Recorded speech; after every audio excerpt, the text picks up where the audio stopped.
Among the many disturbing pictures that we've become accustomed to seeing since the pandemic started are those of people seeking help feeding their families. The lines at food banks have been shocking. The numbers are too. In April, more than 1 in 5 U.S. households reported not having sufficient resources to buy food. That number increased to 2 in 5 households, 41%, for mothers with children 12 and under. We go now to Dallas and Claire Babineau-Fontenot. She is the CEO of Feeding America, the nation's largest hunger relief organization. Good morning to you. Good morning.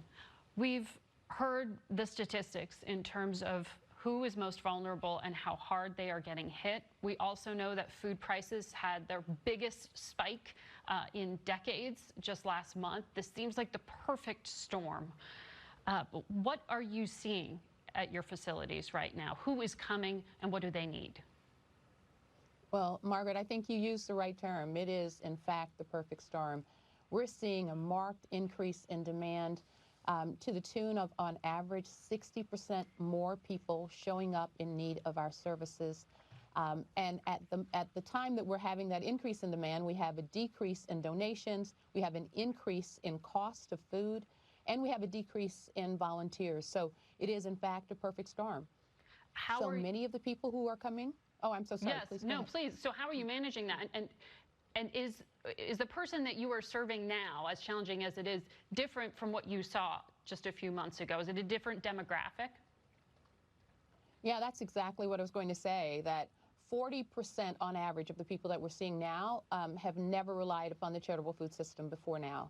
So we're definitely seeing different people showing up. So many of the people who are there, they're kind of familiar to us. Some of the people who were donors are now in line in need of our services. So there's been a change, to be sure, but one of the things that I think the American public simply wasn't aware of is that even before this pandemic, there were nearly 40 million people who were food insecure, and over 11 million of them were children. So we've had a challenge for a while.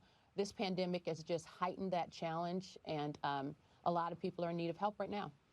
I know things like diapers aren't covered by food stamps.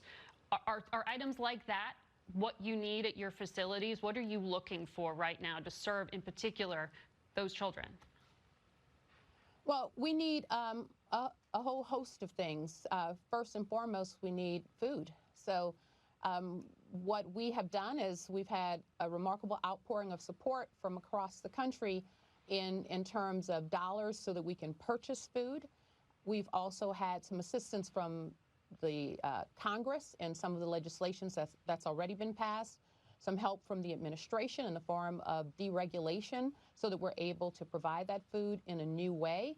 But there continues to be a need. I don't know that I mentioned that so far the members of our network just since March have provided over 1 billion meals to people facing hunger. But our estimates are that over the course of the next 12 months, that the need just inside of our system is over 8 billion. So big need and across all of those indices that you just described, absolutely. Brookings said 1 in 5 American children are going hungry. I know you just told us about the pain you're seeing, particularly with kids. 41% of mothers with children ages 12 and under report food insecurity. What is it? I read that you need food and items from manufacturers, not necessarily from individuals. Explain what's changed. What do you mean by that? Well, I don't know that I would limit it just to manufacturers. So maybe the best thing for me to do is to start from the top and say what the hierarchy are of things that we think are absolutely essential right now. You mentioned SNAP just a few moments ago. Food stamps. Truly, SNAP is the, formerly known as food stamps. Thank you for that. For every 1 meal that we're able to provide in the charitable food system, SNAP can provide 9.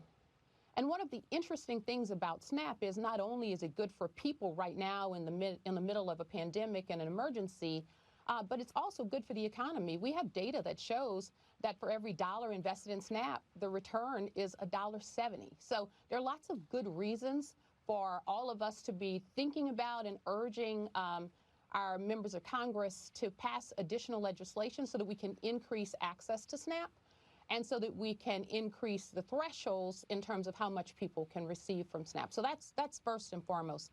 Secondly, as I mentioned before, we're doing, by the way, may I take the opportunity to just acknowledge the remarkable people in this network and in other nonprofits as well who are really stepping up to this challenge and providing these services to people when they need it. But the gap hasn't closed. We did some analysis that showed over a 6-month window. Our analysis showed that in our network alone, that the gap was about $1.4 billion. So this $3 billion that the USDA is doing in terms of taking food from farmers and bringing it to banks, that's not solving the issue. Well, it's helping, and we hope it will help. It's early days, and we're going to do everything in our power to make that program successful. Okay. Because an additional $3 billion in food would certainly be helpful right now.